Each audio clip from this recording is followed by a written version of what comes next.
शांति। आज की तारीख है 18/5/14 और आज की ज्ञान मुरली रविवार है, इसलिए हम अपने प्यारे प्यारे न्यारे न्यारे प्राण अव्यक्त बाप दादा की ज्ञान मुरली सुनेंगे। तो रिवाइज कोर्स की तारीख है 2/1/78 और आज की ज्ञान मुरली का शीर्षक है ज्ञान चंद्रमा और ज्ञान सितारों की रिमझिम। तो ज्ञान चंद्रमा कौन है? हम बच्चे अच्छी तरह जानते हैं, आप भी जानते हैं।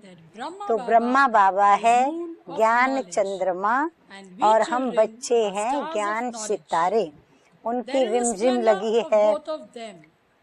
बाप दादा कहते हैं कि बाप दादा सभी लवली और लक्की बच्चों को देखकर हर्षित हो रहे हैं।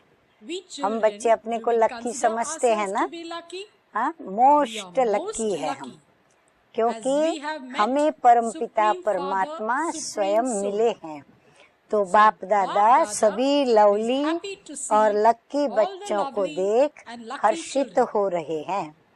हर एक के मस्तक पर तकदीर का सितारा चमकता हुआ देख रहे हैं। हाँ, स्वाभाविक है, जिन्हें स्वयं प्रभु मिला तो उनकी तकदीर तो कितनी चमक रही होगी। साकारी सृष्टि की आत्माएं, बाबा कहते हैं साकारी सृष्टि की आत्माएं आकाश की तरफ देखती हैं और आकाश से भी परे रहने वाले बाप साकारी सृष्टि में धरती के सितारे देखने आए हैं। जैसे चंद्रमा के साथ सितारों की रिमझिम अति सुंदर लगती है, वैसे ही ब्रह्मा चंद्रमा बच्चे अर्थात सितारों से ही सजते हैं। ऐसे बाबा कहते हैं इस धरती पर भी ज्ञान चंद्रमा ब्रह्मा बाबा और हम लक्की सितारे उनके साथ ये महफिल सजती है। माँ का स्नेह बच्चों से ज्यादा होता है या बच्चों का माँ से ज्यादा होता है? क्या जवाब है इसका? चंद्रमा ब्रह्मा बाबा हैं और हम बच्चे हैं।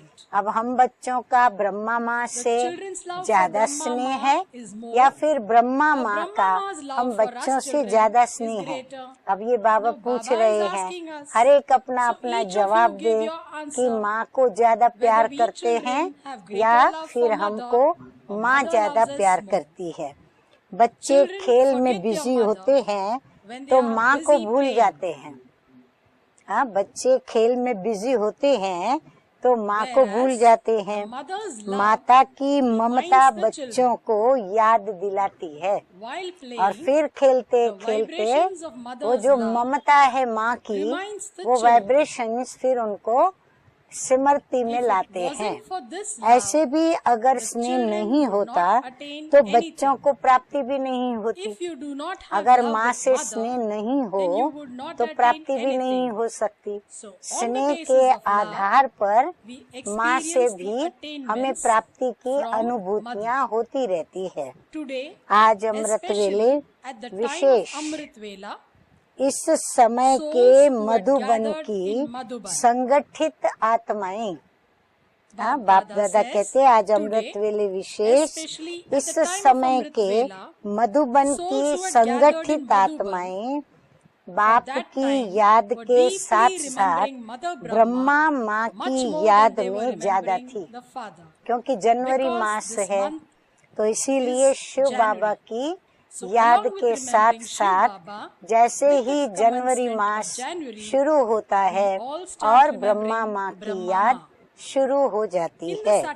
आज वतन में भी बाप सूर्य, हाँ बाबा है ज्ञान सूर्य, तो आज वतन में भी बाप सूर्य गुप्त थे, लेकिन चंद्रमा अर्थात बड़ी माँ ब्राह्मण बच्चों या सितारों के साथ मिलन मनाने में लवलीन थे। हाँ, शिव बाबा गुप्त बैठे थे, देख रहे थे, परंतु ब्रह्मा माँ जो बड़ी माँ है वो सितारों के साथ मिलन मनाने में लवलीन थी। आज वतन में क्या दृश्य था? माता पिता और बच्चों की रूह रिहान सदा चलती है। माता पिता यानी ब्रह्मा माँ और शिव बाबा, इनकी तो बच्चों के लिए रूह रिहान तो सदा चलती है, और माता पिता से बच्चों की भी रूह रिहान सदा चलती है। लेकिन आज विशेष थी माता पिता की। आज विशेष रूह रिहान किसकी थी? ब्रह्मा माँ और शिव पिता की। क्या रूह रिहान होगी जानते हो? हाँ, अब शिव बाबा और ब्रह्मा बाबा के बीच में क्या बातें हुई, हाँ, हम कैसे जानेंगे? बाबा सुनाएंगे तो हमें पता चलेगा। तो अभी बाबा बताते हैं कि आज अमृत वेले ब्रह्मा ब्राह्मणों के स्नेह में विशेष थे। ब्रह्मा से ब्राह्मण बच्चे पैदा हुए, तो इसीलिए सारा ब्राह्मण कुलभूषण बाबा ब्रह्मा की याद में विशेष स्नेह में थे, क्योंकि मधुबन जो ब्रह्मा की साकार रूप में कर्म भूमि, सेवा भूमि या माँ और बाप दोनों रूप से साकार रूप में बच्चों की मिलन भूमि है। हाँ, मधुबन क्या है? एक तो हम बच्चों की माता और पिता से दोनों से मिलने की मिलन भूमि है। ये बहुत बड़ा हम बच्चों के लिए आकर्षण है। फिर मधुबन के ब्रह्मा बाबा, हाँ, उनकी कर्म भूमि और फिर सेवा भूमि, वो भी मधुबन विशेष है।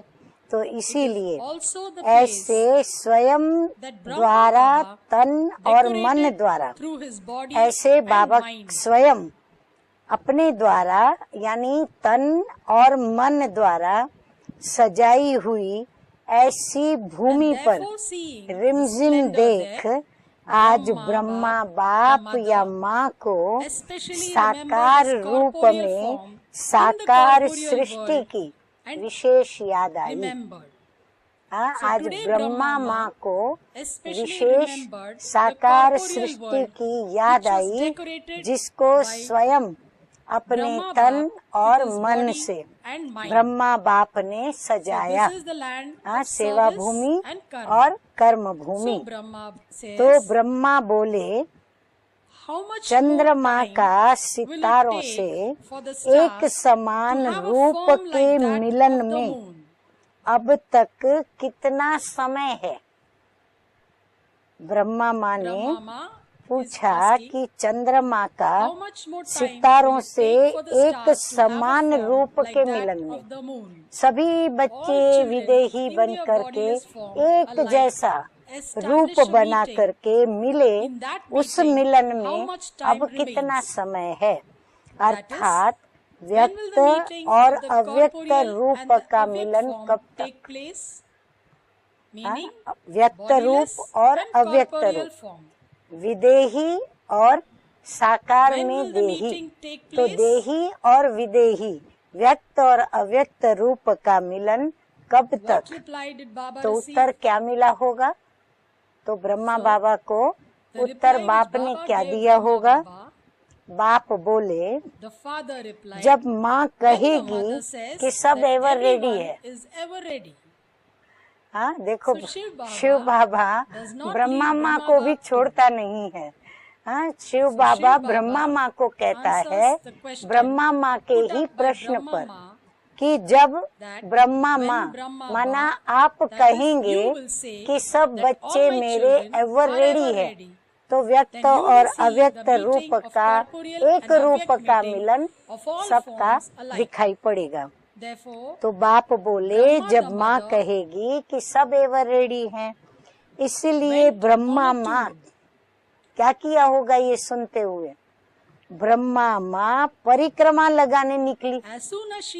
जैसे ही ये सुना तो ब्रह्मा माँ बच्चों को देखने के लिए निकली कि मेरे बच्चे कहाँ तक एवर रेडी हुए हैं। चारों ओर का चक्कर लगाते हर ब्राह्मण की रूहानियत को देखते रहे। चक्कर लगाने के बाद वतन में जब पहुँचे तो रूह रिहान हुई। बाबा फिर वतन में पहुँचे, रूह रिहान हुई। तो ब्रह्मा बोले, मेरे बच्चे लक्ष्य में नंबर 1 है। ब्रह्मा बाप ने अपने बच्चों का पक्ष लेते हुए कहा कि मेरे बच्चे लक्ष्य में नंबर 1 है और सबके अंदर समय का इंतजार भी है, समय पर तैयार हो ही जाएंगे। ब्रह्मा माँ ने बच्चों का पक्ष लिया कि वो तैयार हो ही जाएंगे। तो बाप बोले, राजधानी तैयार हो गई है, बच्चे तो तैयार हो जाएंगे, लेकिन जो राजधानी में कौन चाहिए? विश्व महाराजन, विश्व महारानी, उनका अपना परिवार, फिर उनके सभा के अंदर जो भी मुख्य, फिर उनके मित्र संबंधी, सारी राजधानी तैयार हुई है। ब्रह्मा आज ब्राह्मण बच्चों का तरफ ले रहे थे। आज ब्रह्मा बाबा अपने ब्राह्मण बच्चों का तरफ ले रहे थे। ब्रह्मा बोले कि 16,108 की माला तो तैयार हुई पड़ी है, वो तो बाबा रेडी ही है। 16,108 की ब्राह्मणों की संख्या कितनी बताते हो? हाँ, तभी ये उस समय की बात है जब 78 में ये मुरली चली है। तो ब्राह्मणों की संख्या कितनी बताते हो? क्या 50,000 से 16,108 नहीं निकलेंगे? हाँ, तब की संख्या 50,000 थी ब्राह्मणों की। तो क्या 50,000 में से 16,108 नहीं निकलेंगे? मणके तैयार हैं। ब्रह्मा बाबा ने कहा मणके तैयार हैं, लेकिन नंबरवार पिरोने के लिए, लेकिन नंबरवार पिरोने, जैसे कोई लाइन में खड़ा रहता है ना, पिरोने के लिए लास्ट सेकंड भी अभी रहा हुआ है, अभी लास्ट सेकंड बाकी है पिरोने का।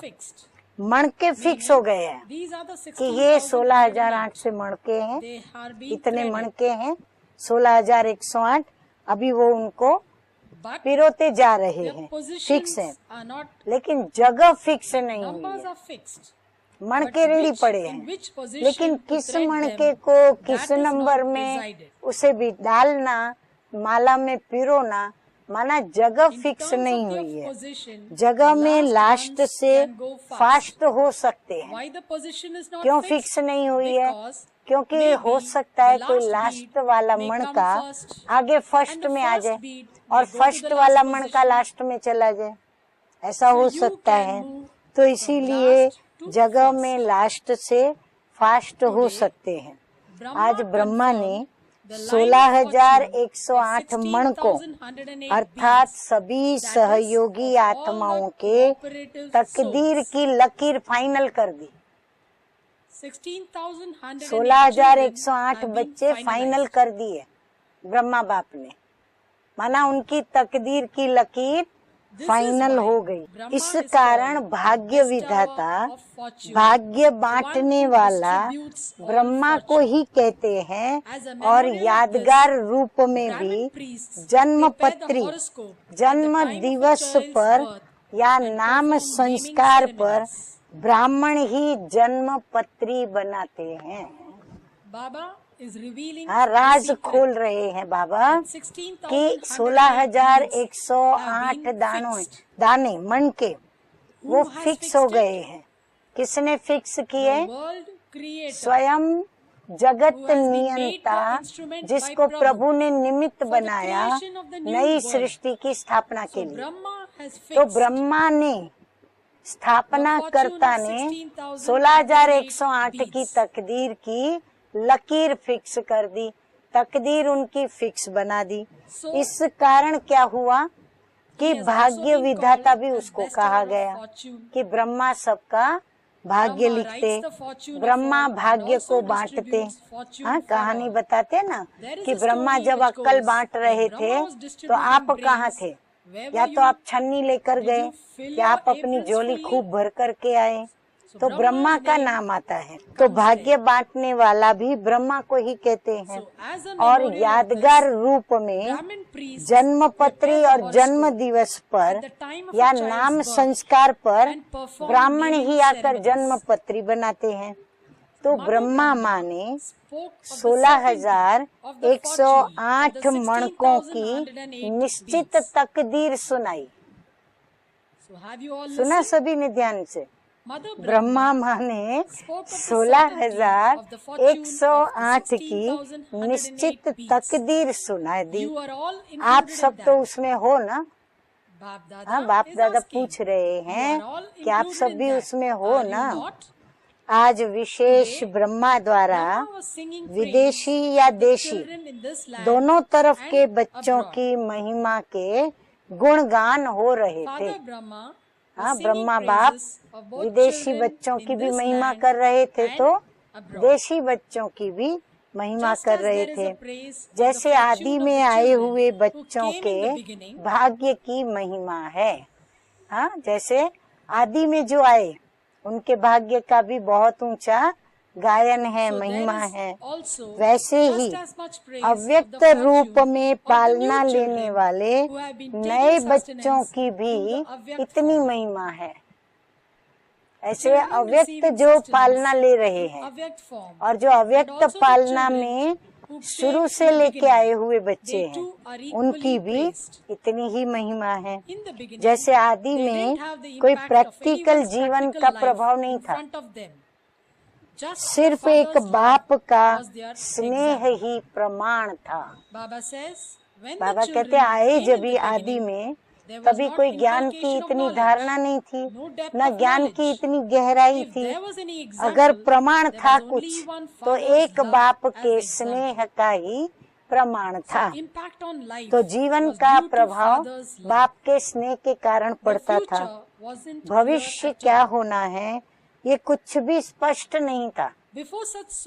उन आत्माओं के आगे उनका भविष्य क्या होना है, क्या होगा, कुछ भी स्पष्ट नहीं था, सब गुप्त था। बाबा ने कुछ बताया नहीं था तो गुप्त था। लेकिन आत्माएं क्षमा पर पूरे पतंगे थी।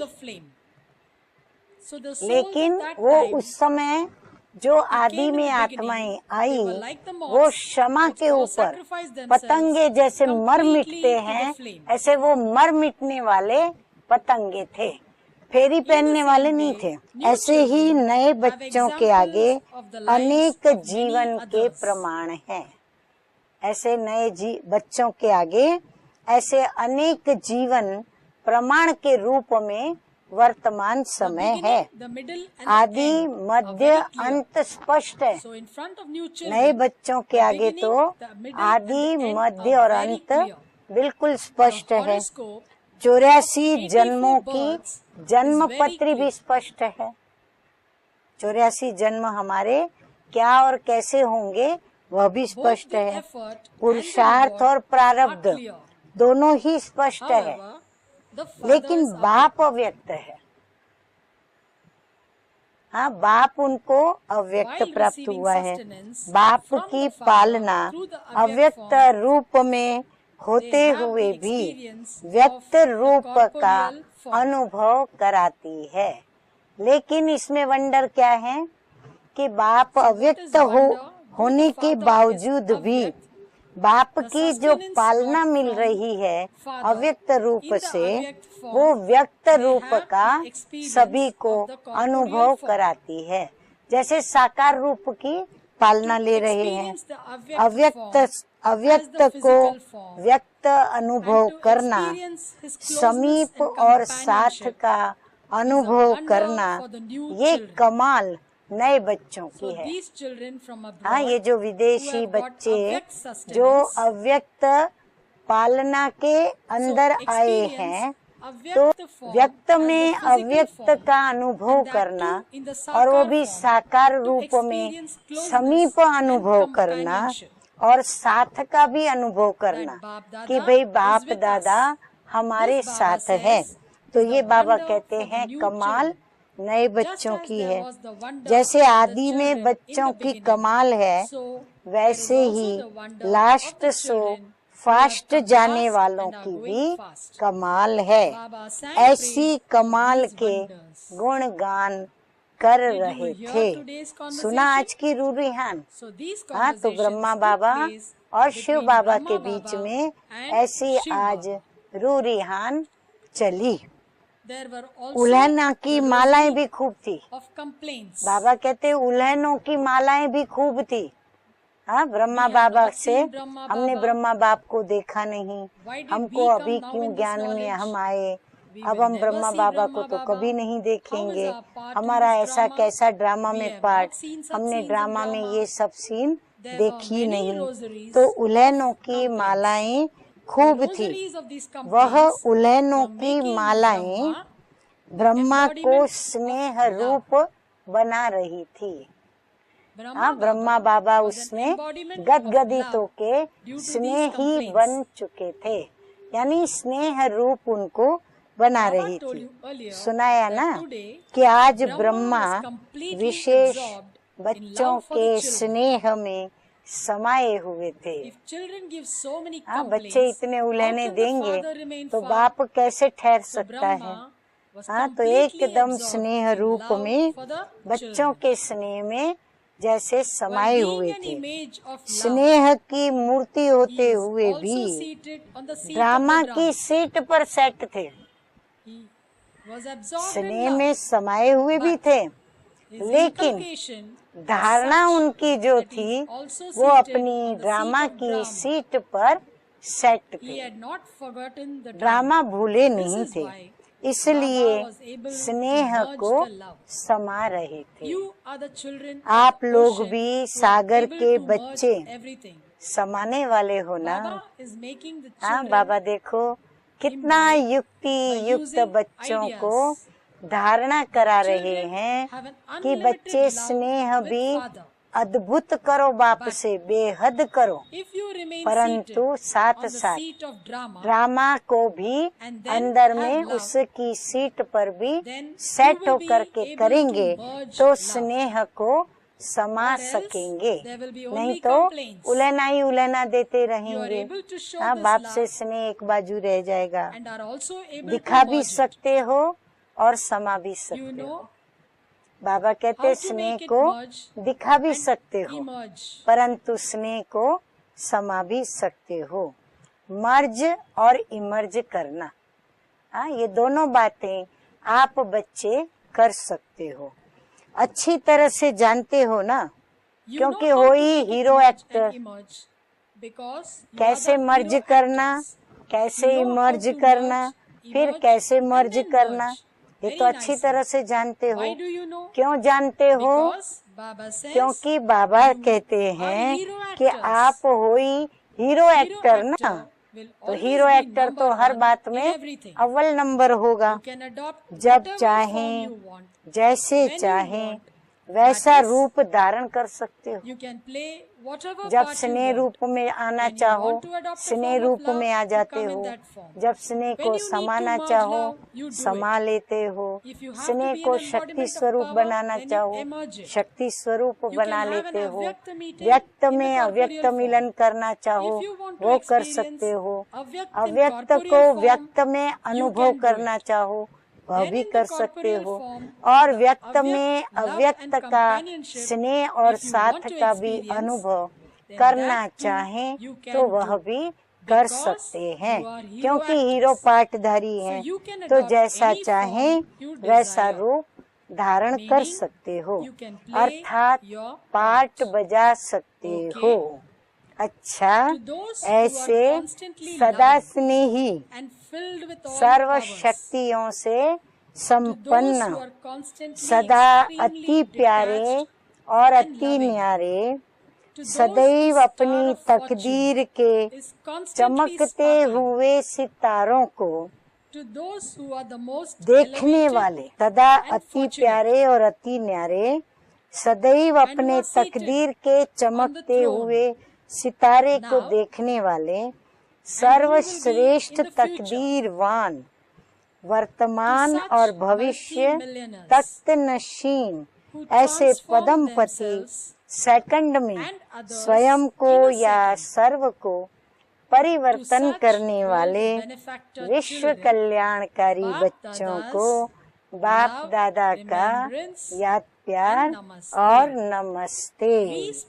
हम रूहानी बच्चों की रूहानी बाप दादा को याद प्यार, गुड मॉर्निंग और नमस्ते नमस्ते।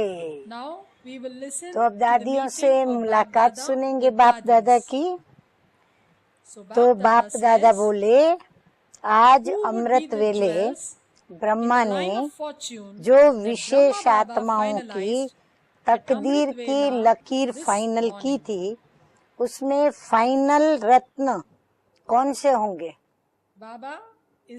बाबा दादियों से बता रहे हैं कि आज अमृत वेले ब्रह्मा बाबा ने जो विशेष आत्माओं की तकदीर की लकीर फाइनल की थी, उसमें फाइनल कौन से रत्न होंगे?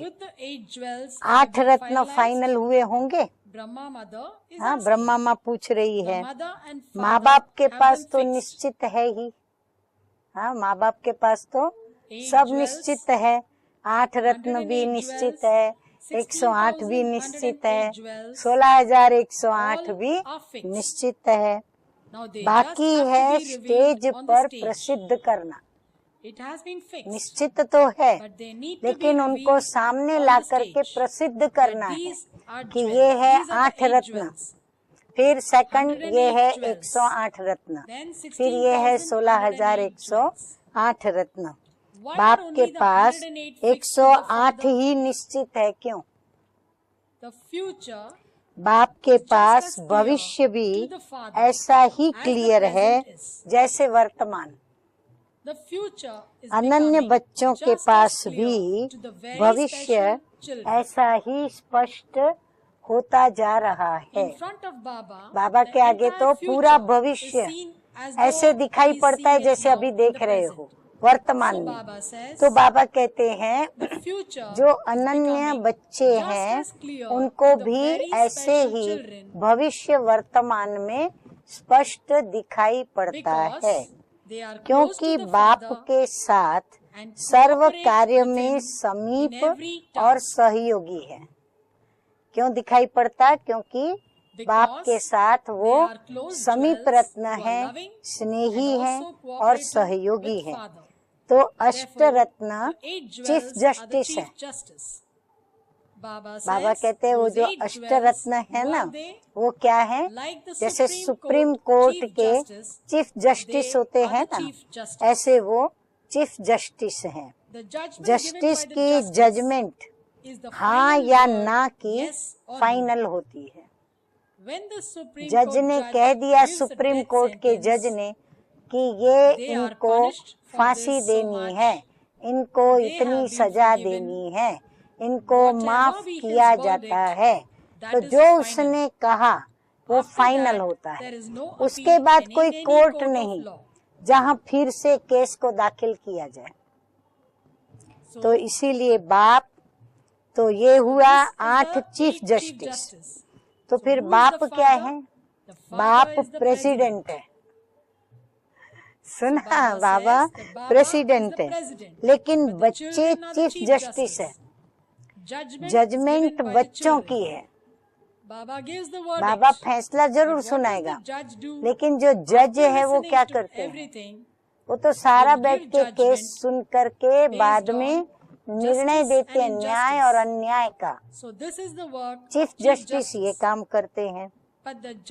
लेकिन चीफ जस्टिस के जजमेंट की बहुत वैल्यू होती है। उनकी जजमेंट प्रेसिडेंट को, जब प्रेसिडेंट सुनते हैं तब जाके प्रेसिडेंट भी उनको हाँ या ना करते।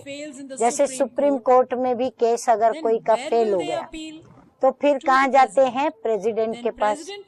फिर प्रेसिडेंट सुप्रीम कोर्ट के चीफ जस्टिस होते हैं, उनकी बात को सुनते हैं और उनकी बात को सुनने के बाद फिर वो भी हाँ या ना करते हैं। तो चीफ जस्टिस की जजमेंट की भी बहुत वैल्यू होती है। इसलिए जब तक भविष्य भी वर्तमान के समान स्पष्ट न हो, वर्तमान जैसे देख रहे हैं स्पष्ट रूप में, ऐसा भविष्य भी स्पष्ट दिखाई न पड़े कि 8 रत्न कौन, 108 कौन, राजधानी में विश्व महाराजन कौन, विश्व महारानी कौन, उनके वारिस महाराज कुमार महारानी कौन, महाराज कुमारी कौन, परिवार के सदस्य कौन कौन, तो ये सब स्पष्ट दिखाई पड़ना चाहिए। अगर वर्तमान में वो भविष्य स्पष्ट न हो तो जजमेंट यथार्थ कैसे दे सकेंगे? तो जजमेंट देने में भी कहीं न कहीं कोई गफलत हो जाएगी, गड़बड़ हो जाएगी। वर्तमान और भविष्य की समानता, इसी को ही बाप की समानता कही जाती है। बहुत गहरी बात बताई है कि वर्तमान और भविष्य की समानता, इसको ही बाप की समानता कही जाती है। ऐसी स्टेज माना अवस्था अनुभव में लाई है। आज साकारी रूप में याद किया था, अव्यक्त रूप में। आज बाबा ने साकारी रूप में याद किया था बाबा को, लेकिन अव्यक्त रूप में साकारी आत्माओं को याद किया, परंतु अव्यक्त रूप में याद किया। सितारों को देख चंद्रमा याद आता है ना, इसीलिए आज ब्रह्मा ने भी याद किया। तो इस प्रकार बाप ने ब्रह्मा को याद किया, ब्रह्मा ने सितारों को याद किया, सितारों को देख के चंद्रमा की याद आई और चंद्रमा की याद आई तो माँ और पिता दोनों ने मिल करके और सारे उन बच्चों को याद किया जिनका भविष्य, जिनकी भविष्य की तकदीर निश्चित लिखी गई है, जिसका ड्रामा में निश्चित पार्ट है। अच्छा, तो आज का वरदान है साक्षी हो कर्मेंद्रियों से कर्म कराने वाले, साक्षी हो कर्मेंद्रियों से कर्म कराने वाले, कर्तापन के भान से मुक्त। मैं करता हूँ, मेरा शरीर, मेरी कर्मेंद्रियां, मेरा स्वभाव, मेरा संस्कार, ये कर्तापन का जो भान है वो भुला करके और हमें कर्म इंद्रियों से मुक्त कराने वाले। बाबा कहते हैं कि अशरीरी भव, कर्तापन के भाव से मुक्त करने वाले, फिर कर्मेंद्रियों से कर्म कराने वाले। बाबा ने हमें कहा कि अशरीरी भव। अच्छा, जब चाहो शरीर में आओ और जब चाहो अशरीरी बन जाओ। ये तो हमारे ऊपर ही डिपेंड करता है ना। हम चाहे तब अपने शरीर में, शरीर के भान में आए, जब चाहे तब शरीर के भान से निकलकर अशरीरी स्थिति में स्थित हो जाए। कोई कर्म करना है तो कर्म इंद्रियों का आधार लो। हाँ, बाबा ने सिखलाया कैसे साक्षी हो कर्म करो।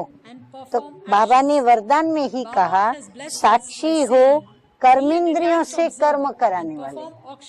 तो अभी फिर से बाबा यही बात कह रहे हैं, कोई कर्म करना है तो कर्मेंद्रियों का आधार लो। जैसे अभी मुझे बोलना है, मुरली सुनानी है, तो मैं मुख का आधार लूं, परंतु आधार लेने का ये मतलब नहीं कि मैं कर्तापन के भान में रहूं, कि मैं मुरली सुना रही हूँ। नहीं, मैं निमित्त हूँ, और मीठे मीठे बाप दादा की जो ज्ञान मुरली है निमित्त बन करके बाबा के ही निमित्त बच्चों को सुना रही हूँ। तो आधार लो, लेकिन आधार लेने वाली मैं कौन हूँ? मैं आत्मा हूँ, ये नहीं भूले। करने वाली नहीं हूँ, कराने वाली हूँ। जैसे दूसरों से काम कराते हो तो उस समय अपने को अलग समझते हो, वैसे साक्षी हो, कर्मेंद्रियों से कर्म कराओ तो कर्तापन के भान से मुक्त अशरीरी बन जाएंगे। कर्म के बीच बीच में 1-2 मिनट भी अशरीरी होने का अभ्यास करो तो लास्ट समय में बहुत मदद मिलेगी। जो अभी हम लोगों को विशेष ही अभ्यास बाप दादा कराते कराते कराते आखिर अब हम लोग 1-1 घंटे पर हम 1-1 2-2 मिनट के लिए अशरीरी होने का अभ्यास करने के अभ्यासी बने हैं। तो बाबा कहते हैं ऐसा करने से बहुत मदद मिलती है और मिलेगी। स्लोगन है आज का, विश्व राजन बनना है, विश्व राजन बनना है तो विश्व को प्रकाश देने वाले बनो। ठीक है? अच्छा, ओम शांति।